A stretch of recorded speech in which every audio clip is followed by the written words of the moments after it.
When we breathe, we can observe movement of our chest. जब हम लोग सांस लेते हैं तब हम अपने छाती के मांसपेशियों के चाल को देख सकते हैं, उसके मूवमेंट को देख सकते हैं। जब हम लोग सांस अंदर लेते हैं, when we take in air, जब हम लोग हवा को अंदर लेते हैं, when we inhale, we take in air and then our chest gets puffed. On exhalation, the chest shrinks. जब हम लोग सांस लेते हैं तो हमारा छाती फूल जाता है और जब हम लोग सांस छोड़ते हैं तो हमारा छाती सिकुड़ जाता है। आप जानते हैं कि यह हो पाता है कुछ विशेष तरह के सेल्स जिन्हें कि हम मसल सेल्स बोलते हैं, उनके कॉन्ट्रैक्शन और रिलैक्सेशन के बदौलत। जब मसल सेल्स कॉन्ट्रैक्ट करते हैं और रिलैक्स करते हैं तो इससे मूवमेंट हो पाता है। तो हम लोग के बॉडी में जो भी मूवमेंट है, चाहे वो हमारे हैंड का मूवमेंट हो या पैर का मूवमेंट हो, चाहे वो कार्डियक मसल्स हमारे हार्ट के मसल्स का मूवमेंट हो, वो भी जब कार्डियक मसल्स जब रिलैक्स करते हैं और कॉन्ट्रैक्ट करते हैं तो उसी के बदौलत ही हार्ट बीट करता है और हमारे पूरे बॉडी में ब्लड पहुंच पाता है। ठीक है। जब हम लोग सांस लेते हैं तो वो जो ऑक्सीजन हमारे एल्वियोली के ब्लड कैपिलरीज में एब्जॉर्ब किया जाता है, वो ऑक्सीजन हमारे बॉडी के हर एक सेल में ब्लड के जरिए भेज दिया जाता है। The oxygen is transported to all the body cells through blood. हम लोग का ब्लड जो है उसको हर जगह भेज देता है। ठीक है। तो इस तरीके से आप देख रहे हैं कि हमारे बॉडी में कुछ सेल्स कुछ तरह के काम कर रहे हैं, कुछ सेल्स मूवमेंट करवा रहे हैं, कुछ सेल्स जो है वो आपका ट्रांसपोर्टेशन के काम को पकड़े हुए हैं, कुछ सेल कम्युनिकेशन के काम को कर रहे हैं और कुछ सेल्स जो हैं वो आपके बॉडी में कंट्रोल और कोऑर्डिनेशन का काम कर रहे हैं। ठीक है। तो इस तरीके से हम लोगों के बॉडी में अलग अलग तरह के सेल्स हैं जो कि अलग अलग काम कर रहे हैं। तो हम लोग जानते हैं कि ग्रुप ऑफ सेल को हम लोग टिश्यू बोलते हैं और आज का हमारा टॉपिक है animal tissue. Hello, myself Gaurav Singh. I am a biologist and a mycologist. Today I am going to teach you animal tissue. आज हम लोग एनिमल टिश्यू के बारे में जानेंगे और उसकी सारे डिटेल्स को अच्छे से समझेंगे कि एनिमल टिश्यू क्या होता है। आप जानते हैं एनिमल्स क्या हैं? एनिमल्स यूकैरियोटिक जीव होते हैं, वो मल्टी सेलुलर होते हैं और उनके सेल में कोई सेल वॉल नहीं होता है। आप लोग पहले के क्लास में जाने कि यूकैरियोट्स वैसे जानवर होते हैं जिनके की सेल में न्यूक्लियस वेल डिफाइंड होता है, डेवलप्ड होता है, मेम्ब्रेन बाउंड होते हैं और सारे सेल ऑर्गेनेली भी डेवलप्ड होते हैं। तो जो एनिमल्स हैं आपके, वो एक यूकैरियोटिक जीव हैं और वो मल्टी सेलुलर बॉडी डिजाइन है उनका। मतलब उनके बॉडी में जो सेल्स का ऑर्गेनाइजेशन है, सेल्स ढेर सारे सेल मिल करके कुछ फंक्शंस को परफॉर्म कर रहे हैं, वो मल्टी सेलुलर है। आप जानते हैं यूनिसेलुलर जीवों में एक ही सेल से सारा फंक्शन हो जाता है और जो मल्टी सेलुलर जीव होते हैं उनके बॉडी में अलग अलग कार्य को करने के लिए अलग अलग स्पेशलाइज्ड सेल्स होते हैं। तो एनिमल्स जो है वो आपके यूकैरियोट्स हैं, वो आपके मल्टी सेलुलर है। देखिए, जब हम लोग एनिमल्स का क्लासिफिकेशन कर रहे थे ऑर्गेनिजम्स का, तो ऑर्गेनिजम्स के क्लासिफिकेशन में हमने सबसे पहले बोला था कि ऑर्गेनिजम्स प्रोकैरियोट है या यूकैरियोट है। ठीक है। उसके बाद फिर हमने क्लासिफिकेशन के हिराची को चुना था कि अच्छा ठीक है, यूकैरियोट से तो यूनिसेलुलर है या फिर मल्टी सेलुलर है। ठीक है। उसके बाद फिर जब यूकैरियोट्स को हमने फर्दर डिवाइड किया यूनिसेलुलर और मल्टी सेलुलर में, तो यूनिसेलुलर यूकैरियोट्स को तो हम लोग प्रोटिस्टा बोलते थे और जो मल्टी सेलुलर यूकैरियोट्स थे उनको हम लोगों ने और फर्दर डिवाइड किया कि with cell wall and without cell wall. जो विद सेल वॉल थे वो आपके प्लांटाए और फंगस थे और विदाउट सेल वॉल एनिमल्स थे। तो एनिमल्स के बारे में आप लोग जान रहे हैं कि animals eukaryotic, multi cellular and organisms without cell wall हैं। इनके सेल में सेल वॉल नहीं होता है। टिश्यू आप लोग जानते हैं टिश्यू के क्या फीचर्स होते हैं। टिश्यू ग्रुप ऑफ सेल होते हैं। इनके सेल्स जो होते हैं वो सिमिलर ओरिजिन के होते हैं, सिमिलर शेप के होते हैं, सिमिलर साइज के होते हैं और ये कुछ विशेष कार्य को करते हैं। They perform some specialised function and they are localised in particular area. वे कुछ विशेष कार्य को विशेष स्थान पे करते हैं। जैसे आप जानते हैं ब्लड टिश्यू जो है आपका, वो आपके ब्लड कैपिलरीज में, आर्टरीज और वेन्स में लोकलाइज्ड है और आपके पूरे बॉडी में ट्रांसपोर्टेशन का काम कर रहा है। मसल सेल्स आपके बॉडी के कुछ हिस्सों में है जो कि आपके बॉडी में मूवमेंट का काम करवा रहा है। ठीक है। तो आप लोग जान रहे हैं कि आपके बॉडी में ढेर सारे बॉडी सिस्टम्स हैं। आपको पता है आपके बॉडी में 10 बॉडी सिस्टम्स है, ऑर्गन सिस्टम्स हैं। कौन कौन से ये ऑर्गन सिस्टम है? आपका skeletal system, muscular system, cardiovascular system, nervous system, endocrine system, lymphatic system और आपका digestive system, urinary system, reproductive system. ठीक है। तो इस तरीके से आपके बॉडी में कुल 10 आपके बॉडी में 10 ऑर्गन सिस्टम है और ये 10 ऑर्गन सिस्टम मिलकर के आपके बॉडी के पूरे फंक्शंस को चला रहे हैं। आप लोग जानते हैं कि मल्टी सेलुलर ऑर्गेनिजम्स जो हैं, जो eukaryotes multi cellular without cell wall हैं, उनके बॉडी में सेल्स कंबाइन होकर के टिश्यू बनाते हैं, टिश्यू कंबाइन होकर के ऑर्गन बनाते हैं, ऑर्गन्स कंबाइन होकर ऑर्गन सिस्टम बनाते हैं और ये ऑर्गन सिस्टम लाइफ प्रोसेस को चलाते हैं। तो हमारे बॉडी में ढेर सारे ऑर्गन सिस्टम है, जैसे कि हमारा स्केलेटल सिस्टम जो कि हमारे बॉडी को सपोर्ट दे रहा है, फ्रेमवर्क दे रहा है, वही बेस दे रहा है जिसपे कि मसल्स ज्वाइन होंगे। हमारे बॉडी में आपको पता है स्केलेटल सिस्टम आपका न्यूट्रिशन और रेस्पिरेशन भी कर रहा है, ठीक है। उसके बाद आप जानते हैं कि आपके बॉडी में 4 बॉडी सिस्टम्स को हम लोग इंफ्रास्ट्रक्चर सिस्टम भी बोलते हैं। जो आपका, जैसे आपका घर होता है, आपके घर में आप जानते हैं आपके घर में कुछ ईंट होता है, प्लास्टर होता है, उसमें कुछ वायरिंग का काम होता है, उसमें कुछ पाइप्स का काम होता है। उसी तरीके से आपके बॉडी में भी ईंट का काम कर रहे हैं आपके स्केलेटल सिस्टम, प्लास्टर का काम कर रहे हैं आपके मस्कुलर सिस्टम, पाइप्स का काम कर रहे हैं आपके कार्डियोवास्कुलर सिस्टम और वायरिंग का काम कर रहे हैं आपके नर्वस सिस्टम। तो इन चारों बॉडी सिस्टम्स को हम लोग इंफ्रास्ट्रक्चर सिस्टम भी बोलते हैं। इसी के बदौलत ही हमारे शरीर का पूरा जो ढांचा है वो ढांचा हो पाता है, वर्किंग जो हमारे बॉडी का हो पाता है, जो हमारा स्ट्रक्चरल फ्रेमवर्क है और उस स्ट्रक्चरल फ्रेमवर्क का जो मूवमेंट है, उसके अंदर में जो इंटरनल ऑर्गन्स के फंक्शनिंग है, ये सारा कुछ हो पाता है इन चारों, यही 4 जो बॉडी सिस्टम है यही मेन इंफ्रास्ट्रक्चर है। इसी के अंदर में बाकी सारे सिस्टम्स यही सपोर्ट करते हैं बाकी सारे सिस्टम्स को, ठीक है। तो ये आपके 4 प्रमुख इंफ्रास्ट्रक्चर सिस्टम है, याद रखिएगा। Skeletal system, muscular system, cardiovascular system and nervous system. तो आपका स्केलेटल सिस्टम आप जाने ये बोन से बना हुआ है। आपके शरीर में 206 बोन्स है। आपको पता है जब आपका बर्थ हुआ था, जब हम लोग चाइल्ड थे, जब हम लोग बचपन में, जब हमारा जन्म होता है तो हमारे शरीर में 300 हड्डियां होती है। लेकिन जैसे जैसे हम लोग एडल्ट होते हैं वो हड्डियों की संख्या कम होकर के 206 हो जाती है। दरअसल वो हड्डी कम कुछ इस तरीके से होते हैं कि वो कंबाइन होकर के एक हड्डी बना देते हैं। जैसे आपको पता है कि आपके स्कल के एरिया में और रिब केज के एरिया में आपके बहुत सारे, मतलब आपको पता है कि आपके रिब केज में आपके 32 आपके ये बोन्स हैं, आपके स्कल में आपके बोन्स हैं, ठीक है।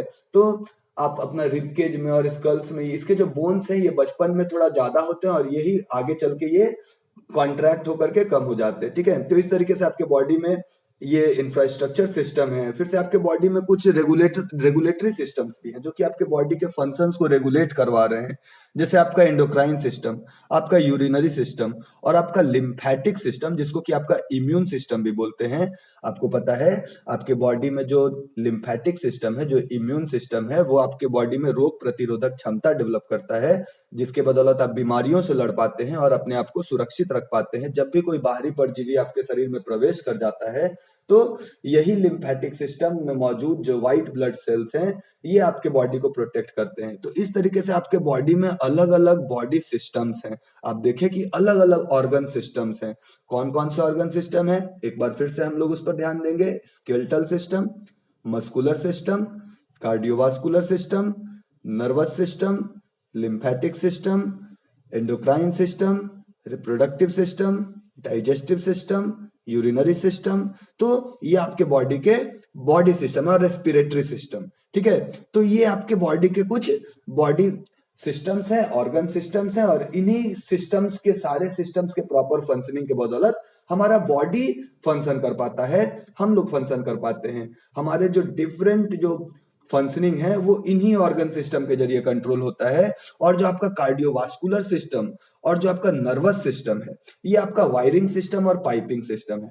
आपको पता है जैसे आपके घर में एक मोटर होता है, उस मोटर के जरिए टंकी तक आप पानी पहुंचाते हैं, उसी तरीके से आपके शरीर में जो कार्डियोवास्कुलर सिस्टम है उसमें मोटर आपका हार्ट है और टंकी आपके बॉडी के अलग अलग सेल्स है जहां पर वो हार्ट ब्लड को पहुंचाता है, ठीक है। आपके बॉडी में आप जानते हैं कि डाइजेस्टिव सिस्टम है। यही डाइजेस्टिव सिस्टम में आप भोजन को इनटेक करके, इसका पूरा प्रोसेसिंग करके और इससे एनर्जी डिराइव करके आप इसको बाहर फिर इजेशन के जरिए इसको थ्रो कर देते हैं, रिमूव कर देते हैं बॉडी से। तो आप जान रहे हैं कि आपके बॉडी में इस तरीके से ऑर्गन सिस्टम्स हैं जिनके फंक्शनिंग के बदौलत ही आपका पूरा बॉडी का फंक्शनिंग हो पा रहा है, आपके पूरे शरीर का काम हो पा रहा है। तो हमारा जो ये पूरा सिस्टम्स है, हमारे ये जो सारे ऑर्गन सिस्टम है, बॉडी सिस्टम है, इन्हीं के बदौलत ही हमारे बॉडी का सारा फंक्शनिंग हो पा रहा है और हम लोग कोई भी काम को कर पा रहे हैं। यही सारे ऑर्गन सिस्टम मिल करके हमारे लाइफ प्रोसेस को चलाते हैं। तो आइए हम लोग जानते हैं टिश्यूज के बारे में, एनिमल टिश्यूज के बारे में। आप लोग जाने हैं कि हमारे बॉडी में मल्टी सेलुलर जो हम लोग ऑर्गेनिजम्स है, हमारे बॉडी में सेल्स कंबाइन होकर के टिश्यूज बनाते हैं। Group of similar cells which perform self specific function are called tissue. और टिश्यू के ग्रुप्स ऑर्गन बनाते हैं। Group of specialised tissue that perform some specific function is called organ. और ऑर्गन के जो ग्रुप्स हैं वो आपके ऑर्गन सिस्टम बनाते हैं। Group of specialised organ that perform some specific function is called a organ system. आप लोग जाने कौन कौन से ऑर्गन सिस्टम थे, याद रखिएगा हमेशा। आपके बॉडी में 10 ऑर्गन सिस्टम है और ये कौन कौन है आपको याद रखना है। Skeletal system, muscular system, cardiovascular system, nervous system, endocrine system, digestive system, reproductive system, urinary system, lymphatic system. ठीक है, और इस तरीके से आपके बॉडी में ये अलग अलग ऑर्गन सिस्टम आपके काम कर रहे हैं। ठीक है, तो अब हम लोग जानते हैं टिश्यूज के बारे में। आप जानते हैं आपके बॉडी में अलग अलग जो ऑर्गन्स है वो अलग अलग टिश्यू से बने हुए हैं। जैसे आपका ब्लड जो है वो एक कनेक्टिव टिश्यू है। ठीक है, जो आपका ब्रेन है, आपका जो स्पाइनल कॉर्ड है वो नर्वस टिश्यू से बना हुआ है। आपका जो स्किन है वो एपिथेलियल टिश्यू से बना हुआ है। आपका जो स्टोमक है उसका भी इनर लाइनिंग जो है वो एपिथेलियल टिश्यू से बना हुआ है। ठीक है, फिर से आपके जो मसल्स हैं वो भी अलग अलग तरह के मसल्स हैं। आपके मसल्स कुछ स्मूथ मसल फाइबर हैं। ठीक है, तो हम लोग जानेंगे इन सारे टिश्यूज के बारे में एनिमल टिश्यू टॉपिक के अंतर्गत कि ये एनिमल्स में कैसे कैसे टिश्यू हैं। आइए हम लोग जानते हैं एनिमल टिश्यू के बारे में कि एनिमल्स के अंदर कौन कौन से टिश्यू हैं, क्या इनका टाइप है और इनका क्या फंक्शन है, कहाँ पाए जाते हैं, किस एरिया में लोकलाइज्ड हैं। और हम लोग इसको देखते हैं कि कौन कौन से हमारे टिश्यू के टाइप्स हैं। आप जानते हैं एनिमल्स के 4 टिश्यू टाइप्स हैं। Animal tissue is divided into 4 types. Number 1, epithelial tissue. Number 2, muscular tissue. Number 3, connective tissue. And number 4 is your nervous tissue. आप जानते हैं एपिथेलियल टिश्यू, आपका जो पूरा बॉडी का स्किन है वो आपके इसी एपिथेलियल टिश्यू से बना हुआ है। ठीक है, आपका जो भी मसल्स है वो मस्कुलर टिश्यू का बना हुआ है। जो आपके कनेक्टिव टिश्यू है ये आपके बॉडी के डिफरेंट पार्ट्स को कनेक्ट कर रहे हैं, जैसे कि ब्लड, एडिपोज टिश्यू। ठीक है, ये आपके कनेक्टिव टिश्यू है जो कि आपके बॉडी पार्ट्स को कनेक्ट कर रहे हैं। और नर्वस टिश्यू आपके बॉडी में कंट्रोल कोऑर्डिनेशन करवा रहा है। तो सबसे पहले एपिथेलियल टिश्यू जिससे कि हमारा स्किन बना हुआ है। ठीक है, उसके बारे में हम लोग जानते हैं कि एपिथेलियल टिश्यू का क्या फंक्शन है और ये कहाँ कहाँ कौन कौन से एपिथेलियल टिश्यू पाए जाते हैं। तो सबसे पहले एपिथेलियल टिश्यू का फंक्शन है कि ये कवरिंग है। आप जानते हैं आपके बॉडी का आउटर कवरिंग है ये एपिथेलियल टिश्यू जो है, ये आउटर कवरिंग भी है और इनर लाइनिंग भी है। अंदरूनी कवरिंग भी है और आउटर कवरिंग भी है। ठीक है, तो ये आप समझ सकते हैं कि एक प्रोटेक्टिव टिश्यू है। इसका मेन फंक्शन प्रोटेक्शन का है, कवरिंग का है। ये ऑर्गन्स को भी कवर करता है और बॉडी के अंदर जो कैविटीज है, बॉडी कैविटीज है, उन बॉडी कैविटीज को भी ये कवर करता है आपका एपिथेलियल टिश्यू। ठीक है, तो ये एपिथेलियल टिश्यू कहाँ कहाँ पाए जाते हैं। ये एपिथेलियल टिश्यू, इनके लोकेशन के बारे में हम लोग जानते हैं।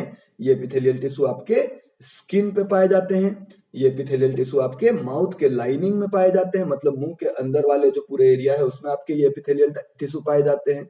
ठीक है, जो आपके ब्लड वेसल्स के लाइनिंग है उसमें भी आपके ये एपिथेलियल टिश्यू पाए जाते हैं। जो आपके एल्वियोलीज है लंग्स में मौजूद, और जो आपके किडनी में मौजूद नेफ्रॉन्स हैं उसमें भी आपके एपिथेलियल टिश्यू मौजूद है। तो आप इनका फंक्शन जाने कि एपिथेलियल टिश्यू कवरिंग टिश्यू है, प्रोटेक्टिव टिश्यू है। इनका लोकेशन जाने कि ये स्किन के पास पाए गए, माउथ के इनर लाइनिंग में पाए गए, ब्लड के इनर लाइनिंग में पाए गए। ठीक है, तो अब हम लोग जानते हैं इनके फीचर्स के बारे में। सबसे पहले हम लोग एपिथेलियल टिश्यू को, उसके फीचर्स के बारे में जानते हैं कि इससे हमारा स्किन बना हुआ है। ठीक है, जो हमारा पूरा बॉडी का स्किन है वो एपिथेलियल टिश्यू से ही बना हुआ है। और इनका सबसे प्रमुख फीचर ये है कि ये जो एपिथेलियल टिश्यू के सेल्स होते हैं, इनमें बहुत ही कम सीमेंटिंग मटेरियल होता है, इनका इंटरसेलुलर स्पेस बहुत कम होता है। और ये जो आपका स्किन का ये जो लेयर है, ये जो एपिथेलियल टिश्यू होते हैं, ये परमिएबल लेयर के होते हैं। इनका लेयर जो होता है वो परमिएबल होता है, ठीक है। ये जो टिश्यू के लेयर्स होते हैं ये परमिएबल होते हैं, मतलब इससे क्या होता है, इससे एक्सचेंज ऑफ मटेरियल्स होता है बॉडी और एक्सटर्नल एनवायरनमेंट के बीच में। तो आप लोग एपिथेलियल टिश्यू का फंक्शन जाने कि वो कवरिंग और प्रोटेक्टिव टिश्यू थे, ये ऑर्गन्स और बॉडी कैविटीज को कवर कर रहे थे, और ये बॉडी सिस्टम्स को सेपरेट भी करते हैं, बैरियर बना के बॉडी सिस्टम्स को सेपरेट भी करते हैं। इनका लोकेशन आप जाने, स्किन के पास, इनर लाइनिंग ऑफ माउथ में, ब्लड लाइनिंग में, ब्लड वेसल्स में, एल्वियोलीज में, नेफ्रॉन्स में। इनका आप फीचर्स जाने कि सीमेंटिंग मटेरियल बहुत कम होता है, less cementing material, no intracellular space, and they are permeable layer. Epithelial tissue can be classified into 4 types. Epithelial tissue को हम लोग 4 भाग में बांट सकते हैं। Simple epithelial tissue, simple squamous epithelial tissue, okay, stratified squamous epithelial tissue, okay, and you can also classify it into cuboidal and columnar, okay, cuboidal epithelial tissue and columnar epithelial tissue. Epithelial tissue को आप लोग ऐसे बोल सकते हैं कि ये simple भी है और स्ट्रेटिफाइड भी है। तो सिंपल एपिथेलियल टिश्यू आप देख रहे हैं यहाँ पर इमेज में, सिंपल स्क्वैमस, सिंपल क्यूबोइडल और सिंपल कॉलमनर, और नीचे में आप देख सकते हैं स्ट्रेटिफाइड स्क्वैमस और स्ट्रेटिफाइड क्यूबोइडल और स्ट्रेटिफाइड कॉलमनर, ठीक है। तो इस तरीके से आप जान रहे हैं कि आपके जो एपिथेलियल टिश्यू हैं ये आपके अलग अलग रीजन्स में पाए जा रहे हैं। जैसे आपका जो इनर लाइनिंग था, जो आपके इंटेस्टाइन्स के इनर लाइनिंग है, जो आपके डाइजेस्टिव सिस्टम के इनर लाइनिंग है, उसमें भी आपके ये एपिथेलियल टिश्यू पाए जा रहे हैं, ठीक है। ये आपके बॉडी ऑर्गन्स को कवर कर रहे हैं। जैसे आपका ये स्टोमक है, इसके इनर लाइनिंग को भी, ये इनर लाइनिंग भी बन रहा है, और इसका जो आउटर कवरिंग है इसको भी एपिथेलियल टिश्यू से ही बन रहा है। इसका आउटर कवरिंग भी एपिथेलियल टिश्यू का बना हुआ है। तो सबसे पहले हम लोग जानते हैं स्क्वैमस एपिथेलियल टिश्यू के बारे में, जिसको कि हम लोग सिंपल स्क्वैमस एपिथेलियल टिश्यू भी बोलते हैं। ये जो सिंपल स्क्वैमस एपिथेलियल टिश्यू होते हैं ये आमतौर पे ब्लड वेसल्स और एल्वियोलीज में पाए जाते हैं। इनका लोकेशन होता है lining of blood vessels and lung alveoli, ठीक है। ये लंग के एल्वियोलीज में पाए जाते हैं, और जो आपके ब्लड वेसल्स के लाइनिंग है वहां पर पाए जाते हैं। ये सिलेक्टिवली परमिएबल सरफेस होता है इनका, मतलब ये कुछ चुनिंदा चीजों को अपने अंदर और बाहर आने जाने देते हैं, और इनको हम लोग फ्लैट एपिथेलियम भी बोलते हैं, क्योंकि आप इमेज में देख सकते हैं ये एक flat kind of epithelial tissue है, ठीक है। अब हम लोग जो आपका ये जो फ्लैट एपिथेलियल टिश्यू है ये आप जान रहे हैं कि स्किन के पास में इसके लेयर्स पाए जाते हैं। स्किन में आप देखिएगा कि एपिथेलियल टिश्यू के लेयर्स पाए जा रहे हैं, और ये जो आपके स्क्वैमस टिश्यू है, स्क्वैमस एपिथेलियल टिश्यू, ये बहुत ही थिन है, इनके सेल्स बहुत ही फ्लैट हैं, ये थिन टिश्यू है। आप देखें कि ये बहुत ही पतला सा टिश्यू था, इसके फ्लैट सेल्स हैं, और ये डेलिकेट लाइनिंग बनाते हैं, और ये पाए जाते हैं ओएसोफेगस में, लाइनिंग्स ऑफ माउथ में, ठीक है। आपका जो स्किन है वो भी स्क्वैमस एपिथेलियम से बना हुआ है, और जब स्किन में ये बहुत सारे लेयर्स में मौजूद होते हैं ताकि कटे फटे नहीं, हमारे स्किन का सुरक्षा हो सके, प्रोटेक्शन हो सके, इसके लिए स्क्वैमस एपिथेलियम बहुत सारे लेयर्स में पाए जाते हैं।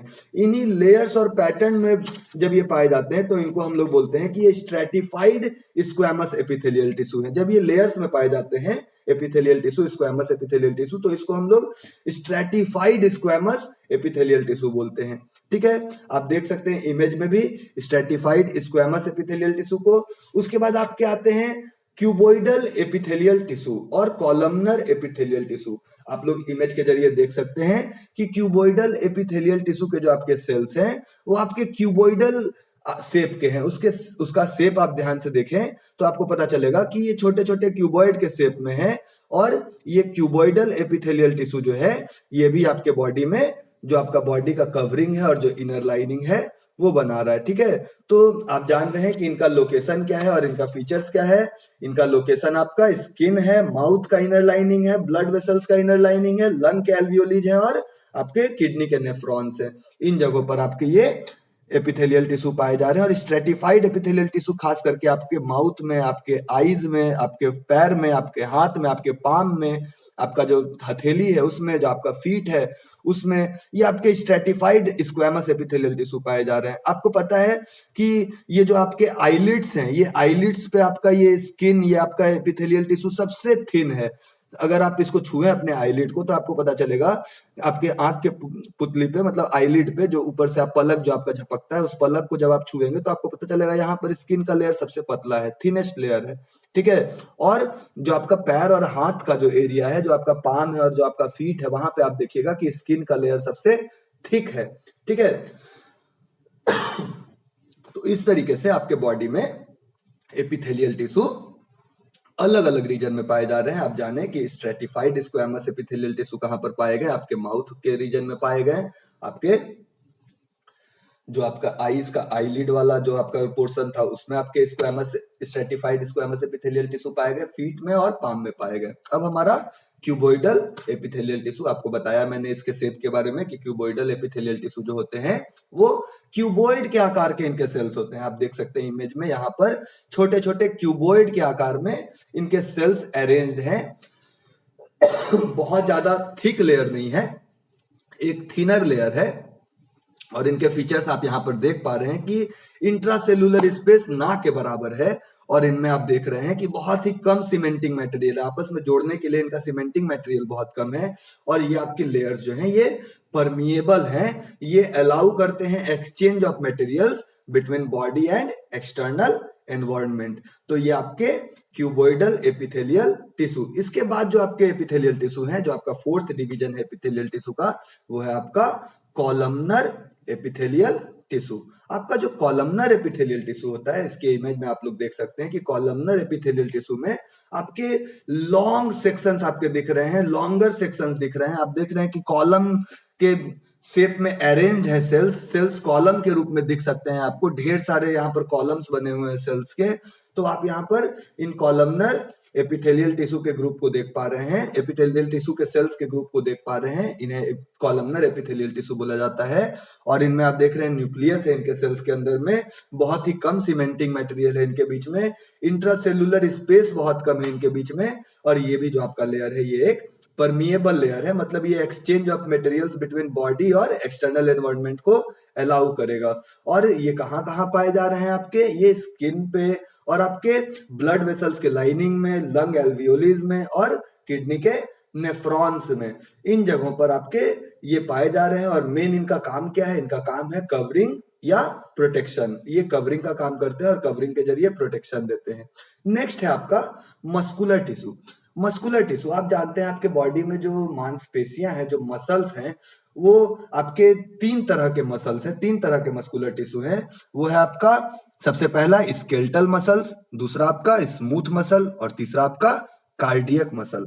तो सबसे पहले स्केलेटल मसल, जो आपके बॉडी के डिफरेंट पैर में आप देख सकते हैं, हाथ में आप देख सकते हैं, बोन्स के पास जो आपके मसल्स के मास नजर आ रहे हैं, आपके थाई में आपके मसल्स के मास हैं, आपके हैंड में आपके मसल्स के मास हैं, ये मसल्स का मास जो है ये आपका स्केलेटल टिश्यू है।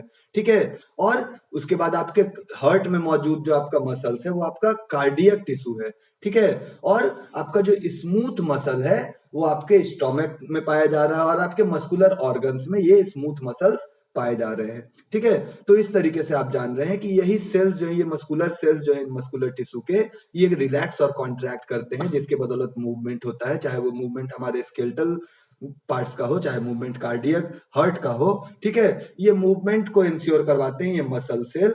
जो आपका स्केलेटल मसल है वो आपको बताएं कि आपके बॉडी के जहां जहां आपका स्केलेटन के ऊपर में जो मसल का कॉन्सेंट्रेशन है वहां पर ये स्केलेटल मसल है। आपके बोन्स के ऊपर जो मसल का मास अवेलेबल मौजूद है, उपलब्ध है, वो आपका स्केलेटल मसल है। आपका हार्ट जो है वो कार्डियक मसल से बना हुआ है। आपके जो इंटेस्टाइन्स हैं, आपके जो स्टोमक है और जो बहुत सारे आपके ऑर्गन्स हैं, वो आपके बने हुए हैं स्मूथ मसल से। आपका कार्डियक मसल्स, आप जाने कि कार्डियक मसल्स के ही रिलैक्स करने से और कॉन्ट्रैक्ट करने से आपका हार्ट बीट करता है, और हार्ट आप जानते हैं 1 मिनट में 72 टाइम्स बीट करता है, और ये हर एक बीट पे पूरे बॉडी में ब्लड भेजता है। मतलब अगर 72 बार हार्ट बीट कर रहा है, मतलब ये ब्लड को बॉडी में 72 टाइम्स पूरे बॉडी पार्ट्स में सेंड कर रहा है। तो आप लोग जाने कि मस्कुलर टिश्यू जो है उनका काम है रिलैक्सेशन और कॉन्ट्रैक्शन के जरिए मूवमेंट। ये मस्कुलर टिश्यू 3 तरह के हैं। आपके स्केलेटल रीजन में पाए जाने वाले मस्कुलर टिश्यू को हम लोग स्केलेटल मस्कुलर टिश्यू बोलते हैं। आपके हार्ट को आप जानते हैं कार्डियक मस्कुलर टिश्यू से बने हुए हैं, और आपका जो इंटरनल ऑर्गन्स है दूसरे, जैसे कि स्टोमक है, आपका इंटेस्टाइन्स है, ये सब आपके बने हुए हैं स्मूथ मसल से। तो आप जाने कि कौन कौन से आपके मसल टिश्यू के टाइप्स हैं। याद रखेंगे आप लोग कि 3 तरह के हैं ये, cardiac muscle cell, skeletal muscle cell और स्मूथ मसल सेल। जो कार्डियक मसल सेल है वो आपके हार्ट में है, स्केलेटल मसल सेल आपके स्केलेटल रीजन में है, जहां जहां आपका बॉडी का बोन का फ्रेमवर्क है जिसके ऊपर जो मसल्स है वहां पर वो आपके स्केलेटल मसल है, और स्मूथ मसल जो है वो आपके स्टोमक के इंटेस्टाइन के अलग अलग रीजन में ये आपके स्मूथ मसल टिश्यू पाए जा रहे हैं। तो आप देख रहे हैं कि एनिमल में आपने अभी तक 2 टिश्यू के बारे में जाना, एपिथेलियल टिश्यू और मस्कुलर टिश्यू। अब हम लोग मस्कुलर टिश्यू के लोकेशन और फीचर्स को समझते हैं कि उनका मेन फीचर्स क्या है लोकेशन के साथ में। जैसे स्केलेटल मसल का लोकेशन आप जान रहे हैं कि आपके पैर के पास में है। इनके सेल्स का आप इमेज देख सकते हैं, इनके सेल्स का आप माइक्रोस्कोपिक इमेज भी बगल में आपको दिया हुआ है इस टेबल में। आप आराम से देख सकते हैं इसमें कि स्केलेटल मसल जो है वो आपके स्केलेटल एरिया में पाए जा रहे हैं, जैसे आपके पैर, हाथ, ये सब में। और इनका मेन काम है, इनका मेन फीचर है कि ये फाइबर्स स्ट्रिएटेड, ट्यूबुलर और मल्टी न्यूक्लिएटेड होते हैं, वॉल्यूंटरी और यूजुअली अटैच टू स्केलेटन होते हैं। स्मूथ मसल जो है आपके अलग अलग रीजन में आपके इंटरनल ऑर्गन्स में पाए जा रहे हैं, और ये भी इसमें भी आपके फाइबर्स होते हैं स्मूथ मसल्स में भी। और जो आपका कार्डियक मसल्स है वो आपके हार्ट में पाया जा रहा है, और कार्डियक मसल जो है वो आपके हार्ट में बीटिंग जो हो पा रहा है, हार्ट का जो बीटिंग हो पा रहा है वो इस कार्डियक मसल्स के ही रिलैक्सेशन और कॉन्ट्रैक्शन से हो पाता है। तो आप मस्कुलर टिश्यू को आप अच्छे से अब समझ रहे होंगे कि मस्कुलर टिश्यू आपके 3 तरह के हैं। कौन कौन है ये हैं आपके स्केलेटल टिश्यू, ये हैं आपके स्मूथ टिश्यू, और ये हैं आपके कार्डियक मस्कुलर टिश्यू। तो क्लियर है आप लोगों को बच्चों कि मस्कुलर टिश्यू क्या होता है। मस्कुलर टिश्यू आपके बॉडी में क्या कर रहे हैं, मस्कुलर टिश्यू आपके बॉडी में मूवमेंट करवा रहे हैं। They are responsible for movement. आप जानते हैं मसल्स अटैच होते हैं बोन से, आप जानते हैं मसल्स बोन से जब अटैच होते हैं तो वो बोन्स का जो मूवमेंट है वो मसल्स ही करवाते हैं। मसल्स के ही सेल जब कॉन्ट्रैक्ट करते हैं और रिलैक्स करते हैं तो मूवमेंट हो पाता है। अब आप जानते हैं कि हमारे बॉडी में एक कनेक्टिव टिश्यू है। ब्लड जो है वो एक कनेक्टिव टिश्यू है जिसमें कि फ्लूइड मैट्रिक्स है। कनेक्टिव टिश्यू आपके डिफरेंट टाइप्स के हैं। आप जान रहे हैं कि कनेक्टिव टिश्यू में आपका एरोलर कनेक्टिव टिश्यू है, कनेक्टिव टिश्यू में आपका ब्लड एक कनेक्टिव टिश्यू है, एडिपोज टिश्यू एक कनेक्टिव टिश्यू है। ठीक है, तो इस तरीके से आपके बॉडी में ये जो आपका बोन है, जो लिगामेंट है, जो कार्टिलेज है, जो टेंडन्स है, ये आपके कनेक्टिव टिश्यू के एग्जाम्पल है। ठीक है, तो ये कर क्या रहे हैं ये कनेक्टिव टिश्यू, ये बॉडी के डिफरेंट पार्ट्स को कनेक्ट करवा रहे हैं ताकि इन डिफरेंट पार्ट्स के बीच में ट्रांसपोर्टेशन हो सके डिफरेंट थिंग्स का। जैसे आपका ब्लड, आप जानते हैं कि आपके बॉडी में ये ट्रांसपोर्टेशन का काम को देख रहा है ब्लड, और ये किन किन चीजों को ट्रांसपोर्ट करवा रहा है। आप जानते हैं कि आपके बॉडी में ब्लड जो है वो फूड का ट्रांसपोर्टेशन करवा रहा है, वो ब्लड जो है वो ऑक्सीजन का ट्रांसपोर्टेशन करवा रहा है। जानते हैं आप आरबीसी जो है वो ऑक्सीजन को लेकर के चलते हैं। कार्बन डाइऑक्साइड भी इसी ब्लड के जरिए आपका फ्लो हो रहा है। आपके डिफरेंट बॉडी पार्ट से कार्बन डाइऑक्साइड को बाहर निकालने के लिए ब्लड वहां से ये कार्बन डाइऑक्साइड को लंग्स तक लाते हैं, और लंग्स से फिर हम लोग एक्सहेल करके उसे बाहर छोड़ देते हैं। जो हमारे शरीर में विकास होगा उसके लिए जो प्रोटीन्स है वो भी ये ब्लड ही अपने साथ लेकर के जाते हैं। ब्लड अपने साथ हॉर्मोन्स लेकर के जाते हैं। किडनी में जाकर के ये ब्लड फिल्टर होते हैं जहां पर ये निट्रोजीनियस वेस्टेज पहुंचाते हैं, और बहुत सारे केमिकल्स अपने साथ लेकर के चलते हैं ये ब्लड, जैसे कि विटामिन, मिनरल्स, फैट्स, कार्बोहाइड्रेट्स। और आप जानते हैं यही ब्लड आपके डिफरेंट बॉडी पार्ट्स में एंटीबॉडीज भी पहुंचाते हैं। ठीक है, आपके ब्लड में एंटीबॉडीज भी मौजूद होता है। तो ये जो आपके डिफरेंट कनेक्टिव टिश्यू है, जैसे आपका बोन टिश्यू, आपका कार्टिलेज, आपका लिगामेंट, टेंडन, आपका ब्लड, आपका एरोलर टिश्यू, आपका एडिपोज टिश्यू, ये डिफरेंट कनेक्टिव टिश्यू आपके बॉडी के पार्ट्स को कनेक्ट करवा रहे हैं, बॉडी के डिफरेंट रीजन्स को कनेक्ट करवा रहे हैं। आप जानते हैं जो आपका एडिपोज टिश्यू है वो आपका फैट स्टोरिंग टिश्यू है। एडिपोज टिश्यू में फैट स्टोर्ड रहता है, ठीक है। जो जो भी हमारा फैट होता है वो एडिपोज टिश्यू के अंदर ही जमा होता है। अब जो हमारा नर्वस टिश्यू है, ये नर्वस टिश्यू आप लोग जान रहे हैं, ये हमारा कम्युनिकेशन सिस्टम है, ये हमारा वायरिंग सिस्टम है, ये हमारे पूरे बॉडी में कम्युनिकेशन एस्टेब्लिश करवा रहा है, ये हमारे पूरे बॉडी में संचार व्यवस्था को सुनिश्चित कर रहा है। हमारा ब्रेन, हमारा स्पाइनल कॉर्ड और जो हमारे नर्व्स हैं, sensory nerves, motor nerves, autonomous nerves, ये मिलकर के इस पूरे नर्वस सिस्टम को चला रहे हैं। तो आपके नर्वस टिश्यू जो है ये बने हुए न्यूरॉन से, नर्व फाइबर से। आप जानते हैं neuron nerve cell is a star shaped cell with a tail. Nerve cell की इमेज आप लोगों ने देखी है, आप लोगों ने ड्रॉ भी किया है नर्व सेल को। नर्व सेल ह्यूमन के अंदर सबसे लॉन्गेस्ट सेल है। और क्या आपको पता है कि जो नर्व सेल है वो ह्यूमन बॉडी का सबसे लॉन्गेस्ट सेल है। और सबसे स्मॉलेस्ट सेल कौन है? जो आपके ब्रेन स्टेम सेल है वो आपके सबसे स्मॉलेस्ट सेल है, ठीक है। तो ये न्यूरॉन जो कि नर्वस टिश्यू में ही आता है, ये आपका सबसे लॉन्गेस्ट सेल भी है आपके बॉडी में। और ब्रेन स्टेम सेल वो आपके बॉडी का सबसे छोटा सेल है। तो आपके ये जो नर्वस टिश्यू है ये आपके बॉडी में कम्युनिकेशन करवा रहे हैं, डिफरेंट पार्ट्स का कंट्रोल एंड कोऑर्डिनेशन करवा रहे हैं, ठीक है। आप लोग क्लास 10th में जाकर के कंट्रोल एंड कोऑर्डिनेशन एक पूरा चैप्टर है जिसमें कि आप लोग पढ़ेंगे कि रिफ्लेक्स क्या है, स्टिमुलस क्या है, रिस्पॉन्स क्या है, ठीक है। आप लोग ये सारा कुछ आगे के चैप्टर में पढ़ेंगे। नहीं तो आप लोग मेरे कंट्रोल एंड कोऑर्डिनेशन वाले वीडियो को भी देख सकते हैं और वहां से अच्छे से समझ सकते हैं। मैं आपको लिंक डिस्क्रिप्शन में दे दूंगा, आप लोग वहां से ये वीडियो को देख सकते हैं, ठीक है। अब आपके बॉडी में जो स्केलेटल टिश्यू है, जो आपके बोन के जो टिश्यू है, ये आपके बॉडी में क्या कर रहे हैं? स्केलेटल टिश्यू आपके बॉडी को सबसे पहले डेफिनिट शेप दे रहा है, ये आपके बॉडी को प्रोटेक्ट कर रहा है, आपके वाइटल ऑर्गन्स को, ये मसल्स को बेस दे रहा है ज्वाइनिंग के लिए, ये रेस्पिरेशन और न्यूट्रिशन में भी मदद कर रहा है। और आपको पता है यहाँ रेड ब्लड कॉर्पुसेल्स बनते हैं आपके बोन्स में ही, ठीक है। So thank you students. आगे नेक्स्ट लेक्चर में हम लोग और भी अच्छे से टिश्यू को समझेंगे। Thank you very much. अगर आपको वीडियो पसंद आए तो लाइक करें, शेयर करें, सब्सक्राइब करें और बेल आइकन को दबाना बिल्कुल ना भूलें। धन्यवाद।